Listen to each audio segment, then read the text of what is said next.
welcome to iPlus.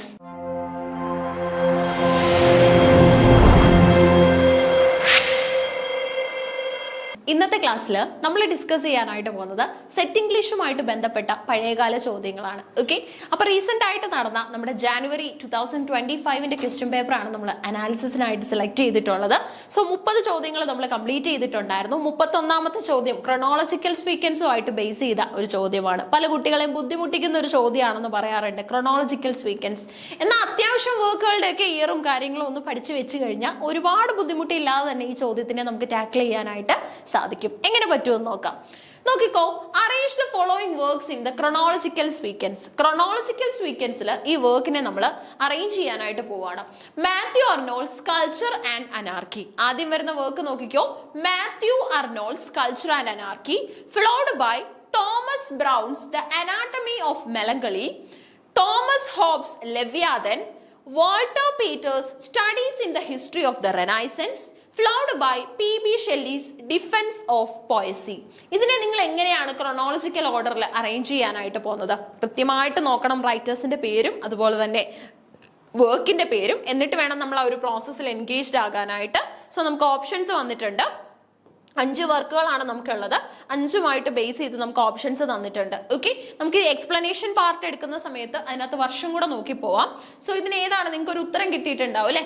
Option A ആണ് നമ്മുടെ ശരി ഉത്തരമായിട്ട് വരുന്നത്. അതായത് 2, 3, 5, 1, 4 എന്നുള്ളതാണ് കറക്റ്റ് ആയിട്ട് വരുന്നത്. ഓക്കെ, 2, 3, 5, 1, 4 എന്ന് പറയുമ്പോൾ ആദ്യം വരുന്നത് 2, പിന്നെ 3 ആണ് നമുക്ക് വരുന്നത്, പിന്നെ നമുക്ക് മൂന്നാമതായിട്ട് 5 ആണ് വരുന്നത്, then നാലാമത് വരുന്നതാണ് 1 ആൻഡ് ലാസ്റ്റ് വരുന്നതാണ് നമുക്ക് 4. Okay, studies in the history of the Renaissance എന്ന് പറയുന്നത്. അപ്പൊ ഇങ്ങനെ പറയുന്നതിലും കുറച്ചുകൂടെ ഈസി അല്ലെങ്കിൽ നിങ്ങൾക്ക് മനസ്സിലാക്കാനായിട്ട് സാധിക്കുന്നതെന്ന് പറയുന്നത് ഉറപ്പായിട്ടും എക്സ്പ്ലനേഷൻ പാർട്ടൂടെ കാണിച്ച് പറയുന്നതായിരിക്കും അല്ലെ? ഇങ്ങനെയാകുമ്പോൾ നിങ്ങൾക്ക് കൃത്യമായിട്ട് അതിന്റെ ഇയറും കാര്യങ്ങളും ഒക്കെ മനസ്സിലാക്കാനായിട്ട് സാധിക്കും. ഓക്കെ, അപ്പം anatomy of melancholy. Anatomy of melancholy എന്ന് പറയുന്നത് എത്രാമതാ നമുക്ക് വന്നത് നോക്കിക്കോ.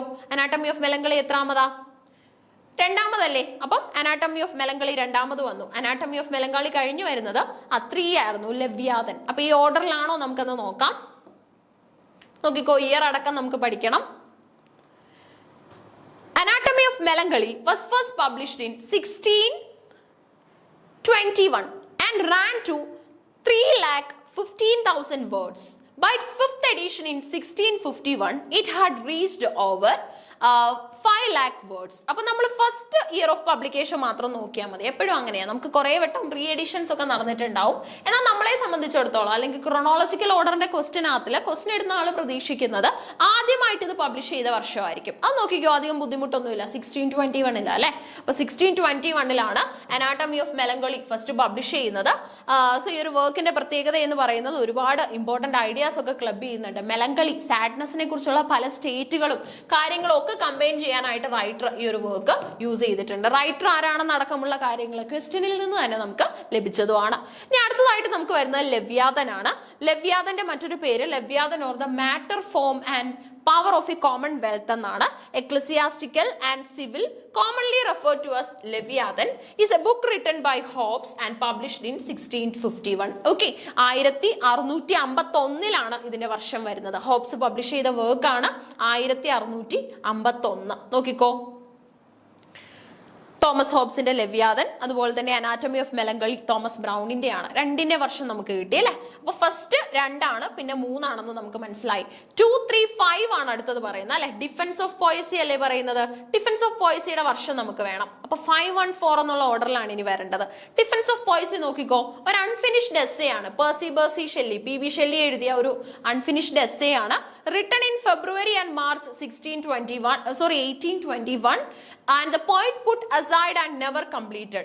The text was published posthumously in 1840. നോക്കി, 1600 ആയിട്ട് ബേസ് ചെയ്തിട്ടുള്ള വർഷങ്ങളല്ലയോ നമുക്ക് ആദ്യം കിട്ടിയത്? 1621 1651. ഇപ്പൊ നോക്കിക്കോ, നമ്മുടെ അടുത്ത work defence of poetry. Defence of poetry നമുക്ക് ഏത് വർഷമോ? P.B. ഷെല്ലിയുടെ ഡിഫൻസ് ഓഫ് പോയിട്രി 1840 കേട്ടോ. പോസ്റ്റ്യൂമസ് ആയിട്ടാണ്. ഷെല്ലിയുടെ പോസ്റ്റ്യൂമസ് പബ്ലിക്കേഷൻസ് ഒക്കെ എടുത്ത് കംപ്ലീറ്റ് ചെയ്യാനും പബ്ലിഷ് ചെയ്യാനുമായിട്ടുള്ള എഫേർട്ട് നൽകിയതൊക്കെ വൈഫായ മേരി ഷെല്ലി ആയിരുന്നു. അപ്പൊ അടുത്തതായിട്ട് നമുക്ക് വരുന്നത് നമ്മുടെ next work. Okay, next work എന്ന് പറയുമ്പോൾ 514 എന്നാ നമുക്ക് വന്നത് അല്ലെ? അപ്പൊ 1 ഇനി ഏതാണെന്ന് നോക്കണം. 1 ഏതാ? Culture and anarchy. അപ്പൊ അവസാനം വരേണ്ടതായിരിക്കും ഇത്. ഏതാ? Studies in the history of the renaissance. അപ്പൊ ഇപ്പൊ ഓർഡർ ക്ലിയർ ആയി. Anatomy of melancholy, Leviathan, defence of poesy, അതിനുശേഷം കൾച്ചർ ആൻഡ് അനാർക്കി, അവസാനമായിട്ട് നമുക്ക് വാൾട്ടർ പേറ്ററിന്റെ ഹിസ്റ്ററി ഓഫ് റെനൈസൻസ്. ഒരു പരിധി വരെ ഈ റൈറ്റേഴ്സിന്റെ കാലഘട്ടം അറിയാമെങ്കിൽ നമുക്ക് ഉത്തരം പറയാൻ സാധിക്കും. കാരണം വാൾട്ടർ പേറ്റർ ഒക്കെ എന്ന് പറയുന്നത് ഈ ഒരു ജനറേഷൻ ഓഫ് റൈറ്റേഴ്സ് ഒക്കെ കഴിഞ്ഞു വരുന്ന ആളുകൂടെയാണ്. ഓക്കെ, സോ അത് വെച്ചും നമുക്ക് അവരുടെ ഇയർ ഓഫ് പബ്ലിക്കേഷൻ ഒക്കെ ഒന്ന് പ്രഡിക്ട് ചെയ്ത് ഒന്ന് ഇങ്ങനെയുള്ള ക്രൊണോളജിയുടെ ഒക്കെ ബേസിൽ നമുക്കൊന്ന് വർക്ക് ചെയ്യാൻ പറ്റും. കൂടുതലും ഇയർ തരാത്തത് തന്നെയാണ് നല്ലത്. കാരണം ഈ ഒരു കോമൺ ഐഡിയ ബേസ് ചെയ്തായാലും കുട്ടികൾ എങ്ങനെയെങ്കിലും ഒക്കെ ഉത്തരം എഴുതും. കാരണം ഇയർ ആണെങ്കിൽ നമുക്ക് വീണ്ടും കൺഫ്യൂഷൻ കൂടും. കാരണം ഒരു വർഷം മുമ്പ് ഒരു വർഷം കഴിഞ്ഞൊക്കെയുള്ള വർക്കാണ് ഓപ്ഷനിലെങ്കിൽ ആ ഇയർ എല്ലാം കൂടെ ഒരു കൺഫ്യൂഷൻ ആയിട്ട് പഠിച്ചിട്ട് പോകുന്ന കുട്ടികൾക്ക് അതൊരു ബുദ്ധിമുട്ടായിട്ട് ഫീൽ ചെയ്യും. കാരണം കൃത്യമായിട്ട് അറിയാമെങ്കിൽ പ്രത്യേകിച്ച് ബുദ്ധിമുട്ടൊന്നുമില്ല. ആദ്യത്തെ 2-3 നോക്കുമ്പോൾ തന്നെ നമുക്ക് ഉത്തരം എഴുതാൻ പറ്റും. അല്ലെങ്കിൽ നമുക്ക് ഈ ഇയർ എല്ലാം കൂടെ കാണുമ്പോൾ ഒരു കൺഫ്യൂഷൻ ഉണ്ടാവാൻ സാധ്യതയുണ്ട്. സോ അതിലും ബെറ്റർ എന്ന് പറയുന്നത് ഇങ്ങനെ വർക്കും റൈറ്ററിനെയും തന്നിട്ട് ആദ്യം വരുന്നത് ഏതാണ് പിന്നെ വരുന്നത് ഏതാണെന്നുള്ള രീതിയിൽ ഈ ഒരു ചോദ്യം പോലെ ക്രൊണോളജി അറേഞ്ച് ചെയ്യാനാണെങ്കിൽ റൈറ്ററിന്റെ കാലഘട്ടം വെച്ച് നോക്കിയാലും നമുക്ക് ഉത്തരം എഴുതാൻ പറ്റും. അപ്പൊ അതങ്ങനെ നമ്മൾ ചെയ്തു. ഇനി മാത്യു അർണോൾഡിന്റെ എസ്സേ ആണ് culture and anarchy. Literature and dogma, culture and anarchy ഒക്കെ റൈറ്ററിന്റെ വർക്കാണ്. 1840 നമ്മുടെ ഡിഫൻസ് ഓഫ് പോയിട്രി എങ്കിൽ 1869 കൾച്ചർ ആൻഡ് അനാർക്കി വരുന്നത്. Matthew Beaumont Pater's most celebrated and controversial ബുക്കാണ് studies in the history of renaissance. അതിന്റെ വർഷം വരുന്നത് 1873. ഓക്കെ, 1873. അപ്പൊ 1800 പല വർഷങ്ങളാണ് നമുക്ക് കിട്ടിയത് അല്ലെ. 1621 ആദ്യത്തേത്. അതിനുശേഷം 1651 നമുക്ക് കിട്ടി. ഈ ഒരു വർഷം നോക്കേണ്ട കാര്യമില്ല, ഇത് 5th എഡിഷന്റെ വർഷമാണ്. നമ്മൾ ശരിക്കും ഈ ഒരു വർഷം ആദ്യത്തേത് മാത്രം നോക്കിയാൽ മതി. പിന്നെ നമുക്ക് അടുത്ത വർക്കിന്റെ കേസിൽ 1651 കിട്ടിയത്. ഇനി അടുത്തത് നമുക്ക് 1840 ഇനി culture and anarchy 1869 Matthew Beaumont പേറ്ററിന്റെ ഒരു വർക്ക്, അതായത് എന്താണ് വർക്കിന്റെ പേര് വരുന്നത് studies in the history of renaissance 1873. Distant past, superficially last and therefore risked seemingly irrelevant even in the his own time. Okay, വളരെ പ്രധാനപ്പെട്ട ഒരു വർക്ക് ആയിട്ട് നമുക്ക് അതിനെ മനസ്സിലാക്കി എടുക്കാനായിട്ട് സാധിക്കും. അപ്പൊ ഇതാണ് നമുക്ക് ഇവിടെ പഠിക്കാനായിട്ടുള്ളത്. Okay, so studies in the history of Renaissance.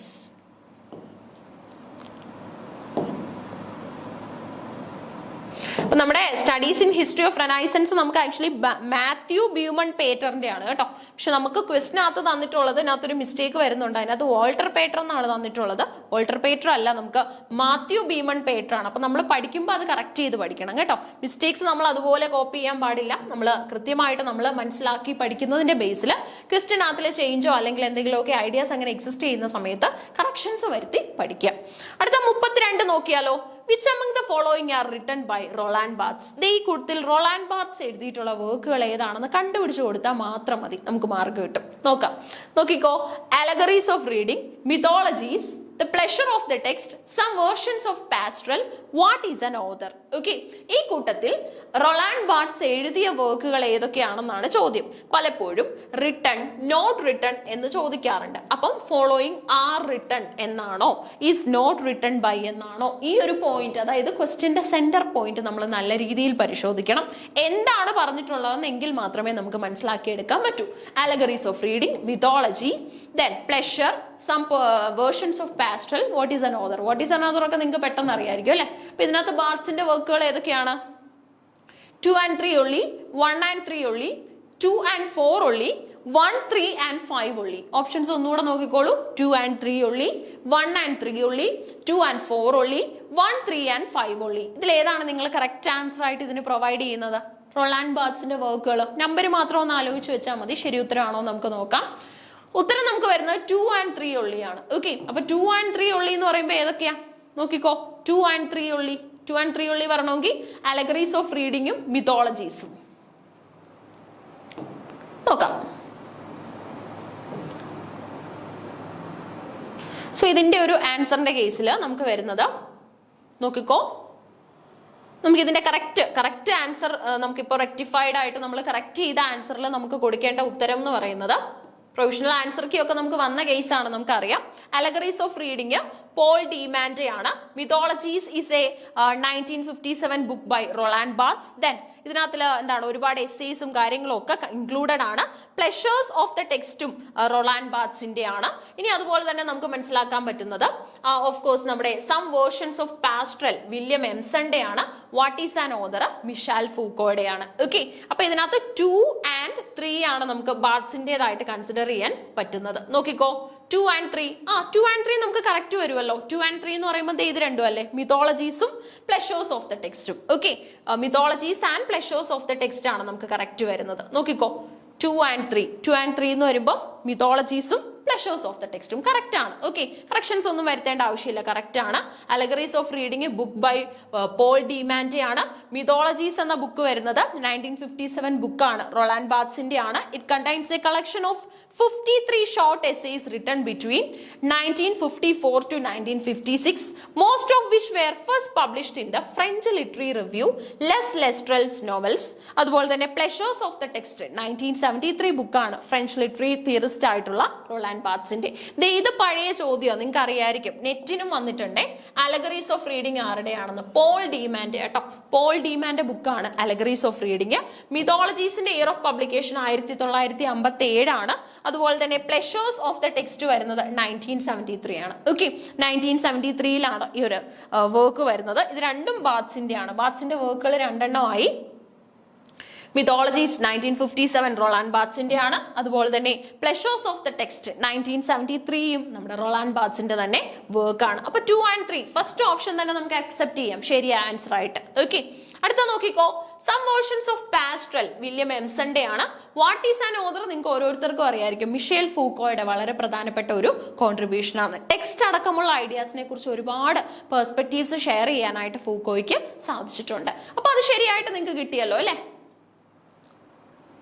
So നമ്മുടെ ആൻസർ കീ ഒക്കെ വരുന്ന സമയത്ത് നമ്മൾ എന്താണ് എപ്പോഴും ആൻസർ കീക്ക് വെയിറ്റ് ചെയ്യേണ്ട ആവശ്യമില്ല. ഒന്ന് ഗൂഗിൾ ചെയ്താൽ തന്നെ നമുക്ക് ശരി ഉത്തരം എല്ലാം കിട്ടും. ഓക്കെ, അല്ലെങ്കിൽ ജസ്റ്റ് നമ്മളൊന്ന് ബുക്കുകളൊന്ന് റെഫർ ചെയ്താൽ തന്നെ നമുക്ക് ശരി ഉത്തരം കിട്ടും. അപ്പൊ അതൊക്കെ മനസ്സിലാക്കിയാണ് നമ്മളിപ്പോൾ, അല്ലെങ്കിൽ അതിന്റെ ബേസിലാണ് നമ്മുടെ ഒരു എന്താണ് ക്വസ്റ്റ്യൻ ഡിസ്കഷൻ ആൻസേഴ്സ് വന്നിട്ടുള്ളത്. സോ നിങ്ങളും കൃത്യമായിട്ട് അത് നോക്കി പോകണം. മിത്തോളജീസും പ്ലഷർ ഓഫ് ദ ടെക്സ്റ്റും ആണ് റൊളാൻഡ് ബാർത്സിന്റെ കോൺട്രിബ്യൂഷൻസ് ആയിട്ട് ഇവിടെ എക്സിസ്റ്റ് ചെയ്യുന്നത്. പിന്നെ നമുക്ക് അടുത്ത ചോദ്യമാണ് വേണ്ടത്. 2 and 3 ആയിരുന്നു ശരി ഉത്തരം കിട്ടുന്നത്. ആൻഡ് നമ്മുടെ അടുത്ത ക്വസ്റ്റ്യൻ 33ാമത്തതാണ്. Identify the works authored by Thomas De Quincey. Thomas De Quincey author ചെയ്തിട്ടുള്ള വർക്കുകൾ ഏതൊക്കെയാണെന്നാണ് ചോദ്യം. നോക്കിക്കോ, confessions of an opium eater, the French revolution, Hudibras, autobiography, suspiria de profundis. Confessions of an English opium eater, the French Revolution, Hudibras, Autobiography, Suspira de Profundis. ഇതിൽ ഏതാണ് ശരി ഉത്തരമായിട്ട് നമുക്ക് കൺസിഡർ ചെയ്യാൻ പറ്റുന്നത്? 1, 2 and 3 only, 2, 3 and 4 only, 1, 4 and 5 only, 1, 2 and 5 only. ഏതാണ് ശരി ഉത്തരമായിട്ട് കൺസിഡർ ചെയ്യുന്നത്? നോക്കിക്കോ, ഇതിനകത്തില് തോമസ് ഡീക്വൻസിയുടെ വർക്കുകൾ ഏതൊക്കെയാണ്, ഏതൊക്കെയല്ല എന്നല്ല, ഏതൊക്കെയാണെന്നാണ് നമുക്ക് ചോദ്യം വന്നിട്ടുള്ളത്. അപ്പൊ നമ്മുടെ ഉത്തരത്തില് 1, 4 and 5 ആണ് വരുന്നത്. ഓക്കെ, 1, 4 and 5 നോക്കാം. 1, 4 and 5 ഏതൊക്കെ വർക്കുകളാണെന്ന് നോക്കാം, ശ്രദ്ധിച്ചോ. Confessions of an opium eater, autobiography and also നമ്മുടെ suspiria de profundis. Okay, 1, 4 and 5 നോക്കാം.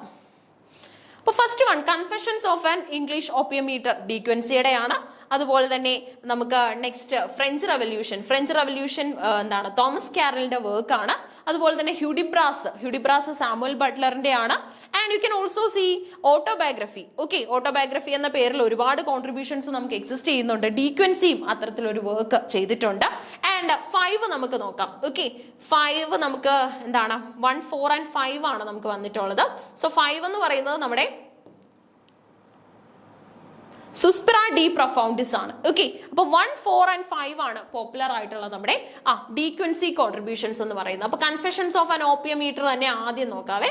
നോക്കിക്കോ, confessions of an English opium eater 1821 work ആണ്. Autobiographical account by Thomas Dequency about his laudanum addiction and its effect on his life. Okay, അപ്പോൾ ഈ opium പോലെയുള്ള അല്ലെങ്കിൽ നമുക്ക് physically harmful ആയിട്ടുള്ള products use ചെയ്യുന്നത് കാരണം നമ്മുടെ മെമ്മറി പവറിൽ അടക്കം ഉണ്ടാകുന്ന ബുദ്ധിമുട്ടുകളെ കുറിച്ച് നമുക്ക് മനസ്സിലാക്കി എടുക്കാനായിട്ട് confessions of an English opium ഈറ്ററിലൂടെ സാധിക്കും. ഒരു ഓട്ടോബയോഗ്രഫിക്കൽ അക്കൗണ്ട് ആണ്, published in 1821. French revolution. Okay, അടുത്തതായിട്ട് നമുക്ക് ഓപ്ഷനിൽ ഉണ്ടായിരുന്നത് ഫ്രഞ്ച് റെവല്യൂഷൻ ആണ്. ഫ്രഞ്ച് റെവല്യൂഷനെ കുറിച്ച് നോക്കാം. ഫ്രഞ്ച് റെവല്യൂഷന്റെ പ്രത്യേകത എന്ന് പറയുന്നത് ഈ ഒരു പേരിൽ നമുക്കൊരു ബുക്ക് എക്സിസ്റ്റ് ചെയ്യുന്നുണ്ട്. 3 വോളിയം നറേറ്റീവ് ഹിസ്റ്ററി ആണ്. സ്കോട്ടിഷ് എസ്സേയിസ്റ്റ് ആൻഡ് ഹിസ്റ്റോറിയൻ ആയിട്ടുള്ള തോമസ് കാരൽ ആണ് ഇത് ചെയ്തിട്ടുള്ളത്. ഫസ്റ്റ് പബ്ലിഷ് ചെയ്യുന്നത് 1837 കേട്ടോ. ഇതൊരു 3 വോളിയം നറേറ്റീവ് ഹിസ്റ്ററി ആണ്. ഫ്രഞ്ച് റവല്യൂഷൻ പോലെയുള്ള ഹിസ്റ്റോറിക്കലി റെലവെന്റ് ഇൻസിഡൻസിനെ കുറിച്ചാണ് അതിനകത്ത് പറയുന്നത്. അടുത്തത് ഹ്യൂഡിബ്രാസ് ആണ്. ഹ്യൂഡിബ്രാസ് ഒരു വിഗോറസ് സറ്റാറിക്കൽ പോം ആണ്, written in a mock heroic style by Samuel Butler and published in 3 parts in 1663, 1664 and 1678. The action is set in the last years of the interregnum around 1658 to 1660, immediately before the registration of Charles II as the king in May 1660. Okay, 1660 Charles സെക്കൻഡിനെ king ആയിട്ട് restore ചെയ്യുന്ന ഒരു സമയം വരെയുള്ള ideas ഒക്കെ നമുക്ക് ഇതിനകത്ത് കാണാനായിട്ട് സാധിക്കും. Okay, immediately before the registration. Okay, registration പീരീഡിന്റെ പ്രത്യേകത നമുക്കറിയാം. അതായത് ഇത് ആക്ച്വലി പക്ക നമ്മുടെ ഹിസ്റ്ററിയാണ്, ഇംഗ്ലീഷ് ഹിസ്റ്ററിയാണ്. അതായത് റെനൈസൻസിൽ തന്നെ പല ഐഡിയാസ് വരുന്നുണ്ട്. മൂന്നാമത്തെ ഏജ് ആയിട്ടുള്ള റെനൈസൻസിൽ തന്നെ റെനൈസൻസ്, റീഫോർമേഷൻ ആൻഡ് രജിസ്ട്രേഷൻ എന്നാണ് കാലഘട്ടം. സോ ഈ റെനൈസൻസ് സമയത്ത് നമുക്ക് മൊണാർക്കി റൂളാണ്. ക്യൂൻ എലിസബത്ത് അടക്കമുള്ള പോപ്പുലർ ഐഡിയാസ്, അല്ലെങ്കിൽ നമ്മുടെ ജെയിംസ്, ചാൾസ് ഒക്കെ റൂൾ ചെയ്തിട്ടുണ്ട്. റീഫോർമേഷൻ സമയത്ത് കുറെ മാറ്റങ്ങളൊക്കെ തന്നെ ഇംഗ്ലീഷ് സമൂഹത്തിൽ വരുന്നുണ്ട്. രജിസ്ട്രേഷൻ നടക്കുന്നത് 1660 ഫ്രാൻസിലേക്ക് എക്സൈൽ ചെയ്ത ചാൾസ് രാജാവ്, ചാൾസ് രണ്ടാമൻ മടങ്ങി ഇംഗ്ലണ്ടിലെത്തി രാജാധികാരം അല്ലെങ്കിൽ മൊണാർക്കി റീസ്റ്റോർ ചെയ്യുന്നതോടുകൂടിയാണ് ഇത് നടക്കുന്നത്. ഈ റെഫറൻസുകളൊക്കെ തന്നെ സറ്റാറിക്കൽ പോമായിട്ടുള്ള ഹ്യൂഡിബ്രാസിൽ നമുക്ക് കിട്ടും. സാമുവൽ ബട്ട്ലർ ആണ് തയ്യാറാക്കിയത്. അടുത്തത് autobiography. Autobiography of a yogi by Paramahansa Yogananda is a spiritual classic published in 1648. Okay, so autobiography എന്ന് പറഞ്ഞിട്ട് നമുക്ക് അങ്ങനെയും ഒരു വർക്ക് എക്സിസ്റ്റ് ചെയ്യുന്നുണ്ട്. അതേപോലെ തന്നെ നമ്മുടെ പോപ്പുലർ ആയിട്ടുള്ള നമ്മുടെ ഡി ക്വിൻസിയുടെ ഭാഗത്തു നിന്നും ഒരു ഓട്ടോബയോഗ്രഫി വർക്ക് നമുക്കുണ്ട്.